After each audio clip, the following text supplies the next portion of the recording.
flood killed everything. And that's the whole point of the story. God looked at what the earth had become and he had it.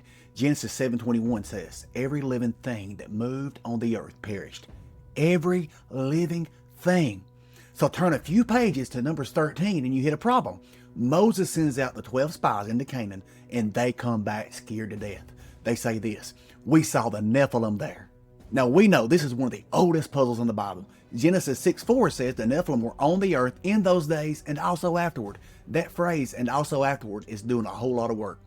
The writer of Genesis knew this would be confusing, so he left us breadcrumbs. He's telling us, yes, the Nephilim were here before the flood, and yes, they show up again afterward. Just keep reading. And this wasn't just a modern puzzle. Ancient Jewish writers wrestled with it too. The Book of Giants, fragments of which were found in the Dead Sea Scrolls, they actually claim that not all of the giants died in the flood itself. So how did they survive? There are three popular theories, and each one goes deeper than the last. The most popular is that one of Noah's sons married a woman who carried the giant bloodline through the flood. Now that's a clean theory, but the text never says it. Genesis 6:9 calls Noah perfect in his generations, and some people read that as genetic purity, but the Hebrew word is tamim, and that means morally blameless. And every other time it appears in the Old Testament, it's about character, not chromosomes. The text itself gives a different answer. Genesis 6:4 says, and also afterward, when the sons of God took the daughters of men. That when may not describe a one-time event. It may describe a pattern. A second wave of rebellious angels doing what the Watchers did before the flood. In the Book of Giants, which were fragments that were found in the Dead Sea Scrolls, it goes even further. It claims that not all the giants died in the flood. It names one, Onya. He survives after the initial deluge. God has to send further judgment to finish him off. Even the ancient world looked at this story and said, the flood didn't end this. But here's what none of those answers touch. Even if you explain how giant bodies showed up again, what happened to the spirits of the ones that died? And that answer describes something that we still face today. Now I know some's going to try to solve this differently. They're going to argue that Genesis 6:4 describes two groups, the Nephilim over here and the offspring of the sons of God over there, the sons of Seth. Just tall humans from the gene pool. But that reading has a problem. The earliest Jewish interpreters, the people closest to the text in language, culture, and time, they read the Nephilim as the offspring of the angelic sons of God, every single one. For over 1,000 years, this alternative reading wasn't proposed until the 3rd century AD. But it didn't become popular until Augustine pushed it in the 5th century. And the older interpretation, that's the stranger one. And it's also the one with the most textual support. So the question stands. The flood wiped them out, and somehow they're back. Not just one or two, but an entire network of giant people scattered across Canaan. Let's look at the map. Deuteronomy 2 and 3, they have some of the strangest editorial notes in the whole Bible. Right in the middle of Israel's travel narrative, the author stops to give us a field guide to these giant clans. The Emim lived in Moab. The Zamzummim, they lived in Ammon. The Anakim, they lived in the hill country of Canaan. Deuteronomy says explicitly, all of the peoples were counted as Rephaim. Let's look at that word Rephaim because that's the key to the whole puzzle. Let's remember it. But here's what most people miss. God didn't wait for Israel to handle the giant problem alone. Before Israel ever lifted a sword, God had already used other nations to clear the way. Moab destroyed the Emim. Ammon destroyed the Zamzummim. Edom drove out the Horites. That's why God tells Israel not to touch those territories, because the job was already done. The giants had been pushed back, consolidated.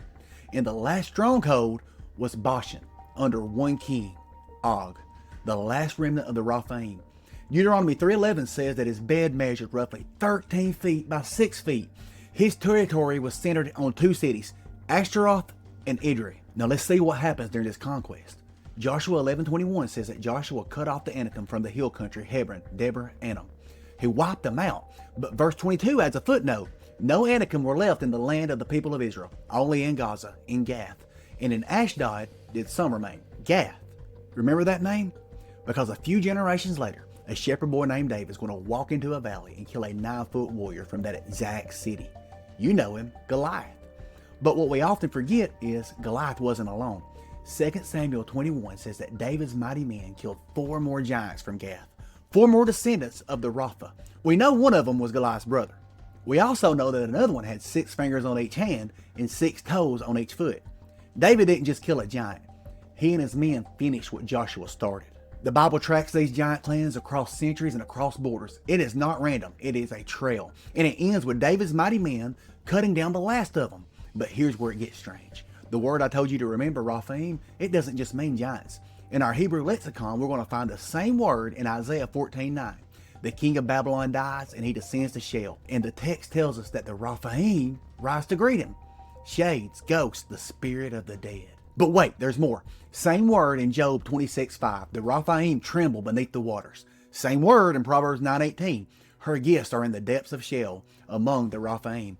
Giants and ghosts. The same Hebrew word means both. And scholars like Brian Dowick and Jonathan Yugiv, they've argued that this is not a coincidence. It's a conceptual bridge.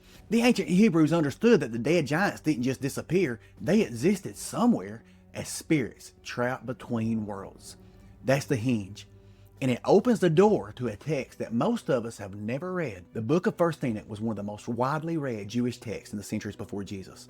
There was around 20 copies found in the Dead Sea Scrolls. The New Testament book of Jude quotes it by name and calls it prophecy. Early church fathers like Tertullian, Clement of Alexandria, and Irenaeus cited it favorably. And in chapter 15, it answers our question. So God's speaking directly to Enoch about the Nephilim, the giants born from the union of angels and human women.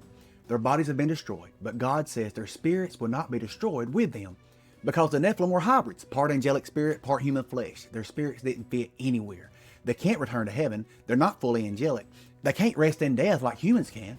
So they carry something immortal in them. They remain earthbound, restless, hungry for bodies that they no longer have. Here's what the text says. Evil spirits have proceeded from their bodies because they are born from men, and from the watchers is their beginning and primal origin. They shall be evil spirits on earth, and on the earth shall be their dwelling. They afflict, they oppress, they destroy. They don't eat, but they hunger and they thirst. They continue this way from the time of the giant slaughter until the final judgment. This isn't just First Enoch. The Testament of Solomon, another ancient Jewish text. It records a demon under interrogation by King Solomon, and it identifies itself explicitly. It says, I am a spirit engendered of a giant man who died in the massacre in the time of the giants. Now let's go to the New Testament. Matthew 12. Jesus describes demons as spirits wandering waterless places, seeking rest and finding none. Why would a spirit crave rest? Why would it crave a body? Matthew 8:29. The demons at Gadara scream at Jesus, have you come to torment us before our time? Before what time? First Enoch says that the evil spirit's final doom is sealed at the great judgment. They know that their clock is ticking. You see what's happening here. The Old Testament tracks these giants physically, clan by clan, city by city. Joshua cuts them down. David finishes the last of them in Gath. But the spirits are still here. And Jesus walks into Galilee and he starts casting them out one by one. Those exorcisms weren't random acts of compassion. They are the spiritual continuation of what the Conquest started. Same enemy, same war, different battlefield. Okay, so let me be honest with you about something. This framework, dead Nephilim spirits becoming demons, it is not stated explicitly in the New Testament. The connection requires First Enoch as an interpretive background. And not every scholar agrees on that. But here's what I can tell you. For the first 300 years of Christianity, angelic interpretation of Genesis 6 was the dominant view. Tertullian defended the book of Enoch, and he used Jews' quotation as proof the church should accept it. Irenaeus assumed it. Clement of Alexandria taught it. Then Augustine changed the story. In the 5th century, he called the Enochic narratives fables. He reinterpreted sons of God as Seth's descendants, and the giants as just large men. Jerome called the book apocryphal. But within a generation, First Enoch was banned, burned, and lost to the Western Church for 1,000 years. The only reason we read it today is because the Ethiopian church preserved it. The stranger, older view is the one with deeper roots.